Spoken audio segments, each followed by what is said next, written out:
Mega love shoutout, Ma'am Sat. Bisitahin naman natin itong si teka lang. Sino pa pwede natin bisitahin? Sino nami-miss ko? No? Itong si wait lang. Si Badcaster, Ma'am Sat. Bagusa. Dalawin natin si Badcaster. Sir Bad, pera mo ulit Sir Bad. O ito, Colonel Mangaw, nag-surrender sa AFP. Army General, binulgar dahilan kung bakit pagbawi sa suporta kay Pangulong Bongbong Pork barbecue, sarap ng juicy lambot, kaya swabe ang kagat. Bibili na yan, 99 lang. Tito, namamas ko po. Sige, imaniban ko sa'yo ha. Let's sing Merry Christmas.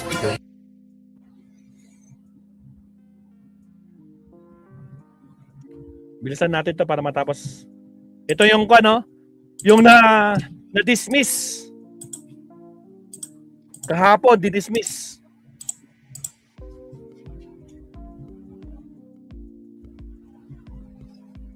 One hour ago lang ito, 1 hour ago. Sir Bad, shout out. Buenos dias, damas y caballeros. As of last night, nag-report na itong si Army Colonel Audi Mangaw sa unit niya, Army Training Unit to the Armed Forces of the Philippines at sa commander niya na si General Mike Lohico at sa Facebook post niya, sinabi nitong si Army General Mike Mojico na immediate superior ni Mangaw, who became controversial by being the first active colonel, active officer who expressed his personal desire daw to withdraw support from hindi pa niya tinawag na presidente, tinawag niya Mr. Bongbong Marcos. Na although sinabi niya he's still committed to follow orders from the Armed Forces of the Philippines, pero hindi yung immediate commander dahil nawala na daw itong kredibilidad at competence to lead the country. Siguro in view of this itong mga nangyayaring cover up sa investigasyon sa mga officials, top officials and even relatives involved in the flood control anomalies. So sinabi nitong si General Mike Lohico na as of tonight, sabi niya, Colonel Mangaw voluntarily submitted himself back to military control. We had a long talk and he is fully cooperating with our investigation. So about 7 o'clock last night, nag-surrender na sa Armed Forces of the Philippines and back to military control na siya. So akala ko ba hatapang lalaki siya? Akala ko ba maglalastan siya o baka gagayahin niya yung si Bato de la Rosa go underground, go on the run. So hindi kaya pinagsisisihan niya yung decision niya kasi ngayon he will be facing a military court martial. Buti nga wala na tayo yung wala na tayong firing squad na pinapatawan sa mga nako-court martial noon. At sa interview sa TV5, binulgar ni General Lohico na ito pala si Mangaw, who belongs to class 1992, ay magre-retire na sa May 2026, sa May this year. Sayang, no? Kaya rin siguro gumawa siya ng last stand. At least ngayon nakilala siya. It turned out na bypass na pala siya. Not once but twice to become general.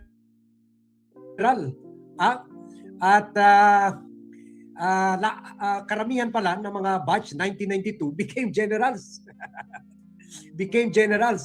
Pero itong si Mangaw ay hindi nakuha yung star, kahit once star lang man during his active duty. Ano kayong problema nito? Baka may problema naman ito. Baka DDS ito. Biro mo, twice na bypass, ang hina mo talaga, di ba? Twice, So, ngayon, instead of retiring, in peace. In 2026, well, baka nagagamble rin siya na baka maraming susunod sa kanya. baka na misjudge rin niya yung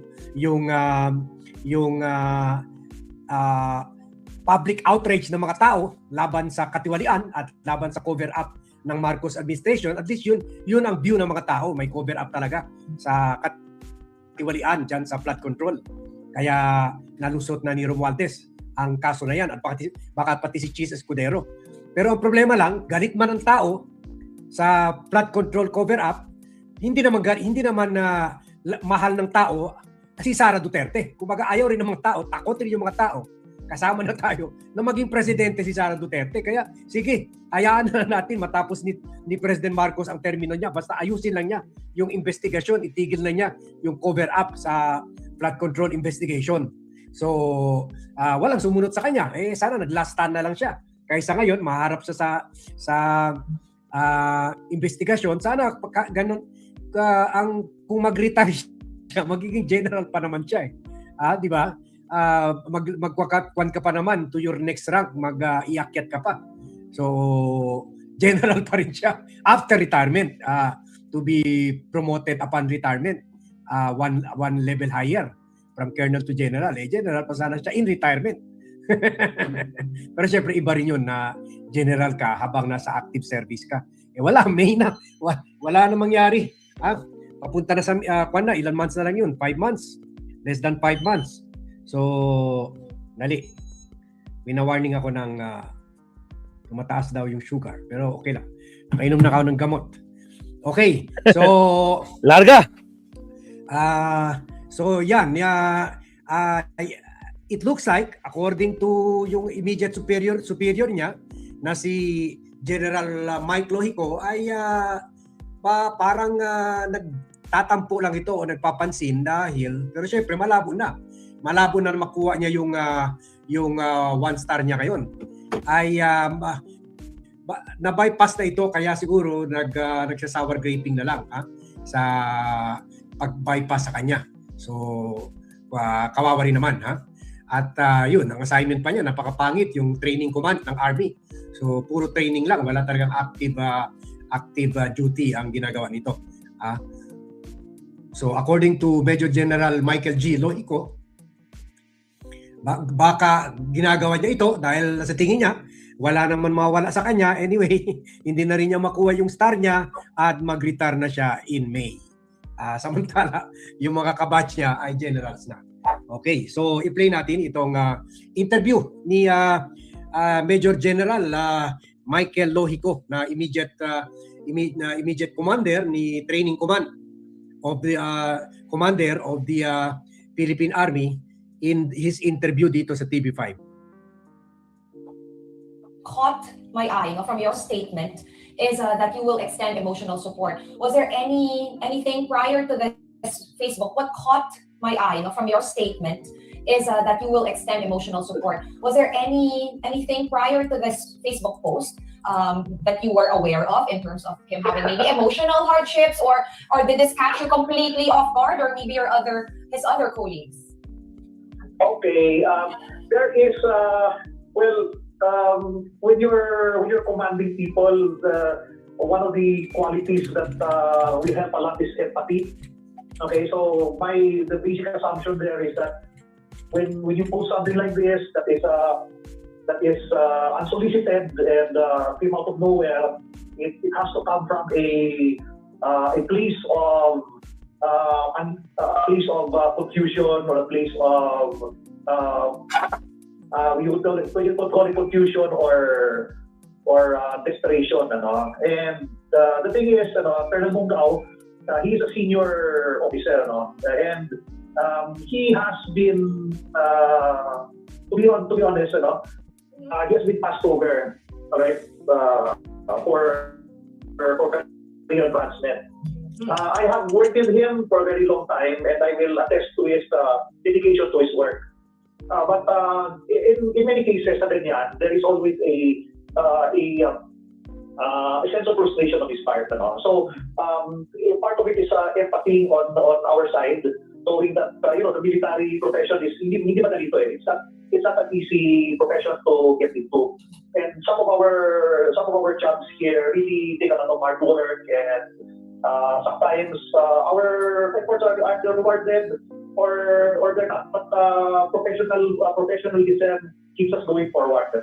But why was he But passed he over? told on his well-being, on his mental health. So we naturally we extend this sense of empathy also to him kasi nasa sense namin that this might have been coming from a place of frustration. Bakit po siya na-pass over? Well, a lot of people are passed over. I think Yes, a lot of people are passed over, but they don't post on social media about withdrawing. Precisely, Tama. precisely. That's a reality. That's a reality. And this is within any organization. There are merits. We are all judged according to our merits. We are all judged according to our accomplishments and our capacity to handle stress, our capacity to perform in a professional manner. Has his That's absolutely right. What you mentioned is absolutely right. Yes, sir. Many people get passed over, but many people either keep on moving forward and just perform our duties like professionals. has his And, action po? We have to understand that not everybody behaves this way. So yan, sabi naman ni General Lohiko, gamitin na natin ang Lohiko, ay marami na rin naman mga military officials na nababypass at hindi naman dapat kuan mo yan, gamitin mo yan to withdraw support from the chain of command, from your Commander-in-Chief, si President Bongbong Marcos. Kwan pala ito, mabigat pala yung mga kabatch nito. Kaya pala ito nagwawala. Among the very powerful, mabigatin pala yung mga kabatch nito na nabigyan ng pwesto prior to retirement. Kasi this year, magre-retire mga lahat ng mga yan. Kasama na dyan yung bagong promoted lang. Well, nasagasaan naman yung idol natin na si General Nicolas Torre. Oh! Promoted lang na si Police Lieutenant General Jose Melencio Nartates. Na isang prominent member ng PMA Judge Batch 92.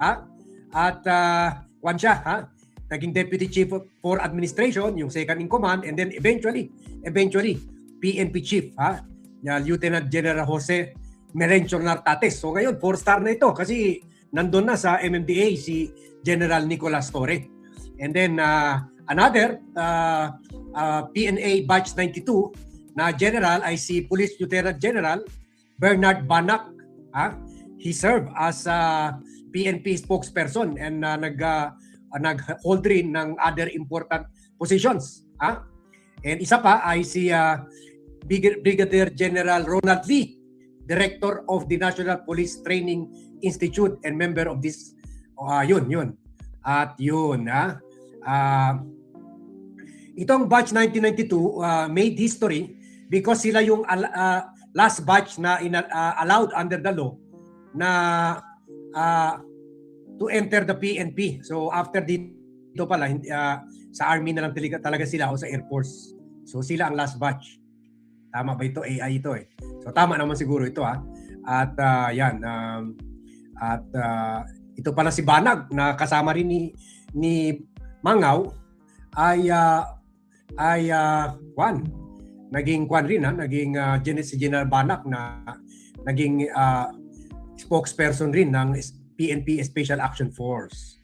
Yun. So baka mahirap maging general sa Army. Kasi yung mga PNPA na kasamahan niya ay Puro general. nakuha ng magagandang posisyon.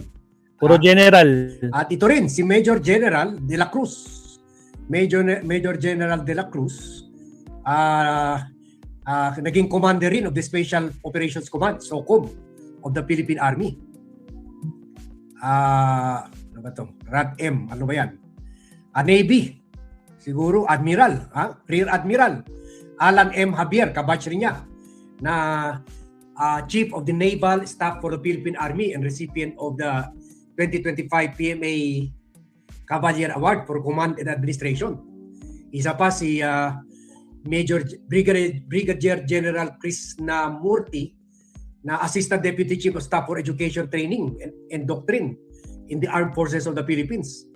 Brigadier General Andre B. Santos, Commander of the 1st Mechanized Infantry Brigade, Armored Division of the Philippines.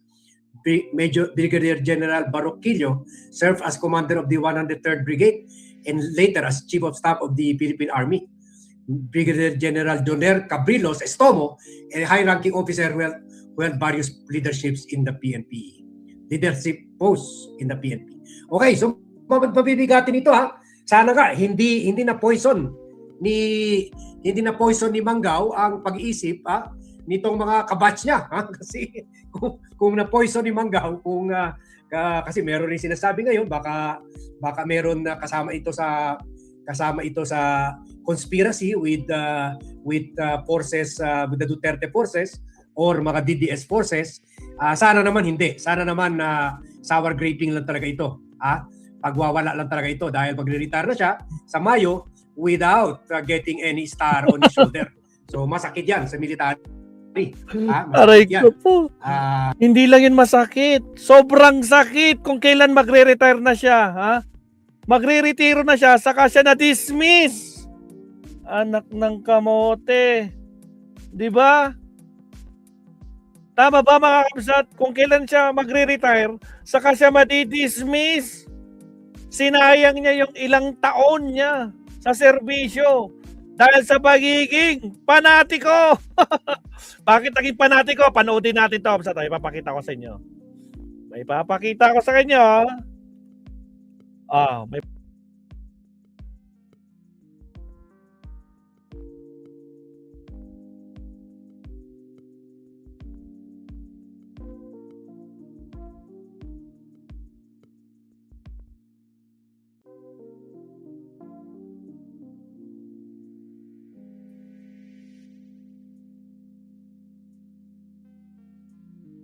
Sorry, Mabsat. Mali yung natanggal ko. Ito pala. Sorry.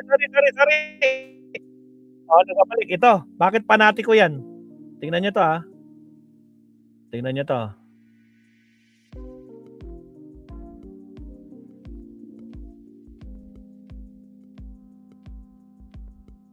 Ito. Bakit panatiko? Ito. Pakinggan natin si Alfred. Kapsat Alfred, pasok. Pasok. Yun, kapalang Ito, update lang tayo guys sapagkat merong ikwinento sa atin ang ating puting kabayo. Aba. Patungkol pa rin ito kay Colonel Monggao, hindi pala Monggao. Agoy. Ito pa lang si Colonel Monggao ay talagang legit at solid na didilis. Agoy, bakit? Dahil ito ay batch 92, class 92 ito. So, karamihan po ng nasa class 92 ay nandito yung mga solid na sumusuporta sa mga dutae. So, at ito ay isa na nga si Manggao. Pero guys, ito ang nakakatawa, no? Sa kaub-uban nito ni Manggao at sa kaangahan, aba.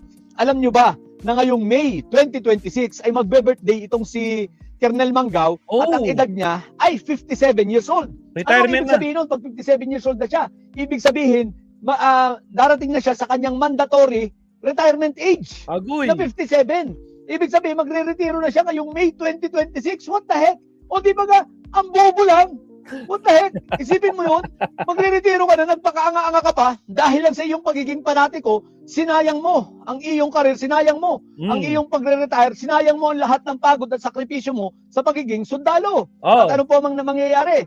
Sinabi na rin po ng mga opisyal ng AFP na mukhang mako-court martial ito dahil seryoso ang kanyang ginawang paglabag sa chain of command. So, talagang ito ay mawawala ang retirement nito, lahat ang benefits at makakasuhan pa. What the heck, di ba ga? What the heck? Kapag parati kong ub-ub, di ba? Kapag parati kong aanga-anga, kaya shout out sa iyo Colonel Manggao na aanga-anga, ang bobo mo! What the heck? O di ba ga? Ngayon, anong mangyayari? Imbis na ikaw ay ma-proud sa iyo mga anak mo, magiging, at sa mga apo mo, di ba magiging kahiya-hiya pa? Di ba para kang hindi nag-iisip? Isipin mo, birthday mo na ngayong May 27, retirado ka na, tapos nagaganyan ka pa, kung kailan ka tumanda, wala kang pinagkatandaan, what the heck? Di ba ga? So yun, Kaya nakakatuwa. May mga sa sobrang panati ko naging angang putik na. Confirm, DDS. Anyway, deserve mo yan. Dapat lang sa'yo yan. So, hindi ka dapat kaawaan at hindi ka dapat simpatihan. Deserve mo yan, no? Na mangyari sa'yo yan. Ngayon, sa bagay, for sure naman, susuportahan ka talaga kung may bayad ka na galing rito sa mga, lalo na kay Sabit Sipon. For sure yan. At abangan natin, mukhang guest speaker ito kapag kapag nag-rally-rally. Wala na. So, yun lang muna. So, congratulations sa iyo, Colonel Manggao, ha. Isa kang legit na op at anga-anga. Didilis ka nga, walang kaduda-duda. Okay? So, sa mga bobong didilis at may sayad, ang katatay nyo ay karton, manatili kayo may sayad. So, ang may sayad ay laging high blood. Guys. Dito. Yun, kapal lang ito. Eto, update lang tayo guys ha. Sapagkat merong ikwinento sa atin ang ating puting kabayo. Aba. Patungkol pa rin ito kay Colonel Monggao. Hindi pala Monggao. No? Ito pa lang si Colonel Monggao ay talagang legit at solid na didilis. Salamat Alfred. Yan si Kapsat Alfred daw po. Tragis na ka po. Grabe yung kanyang puting kabayo mga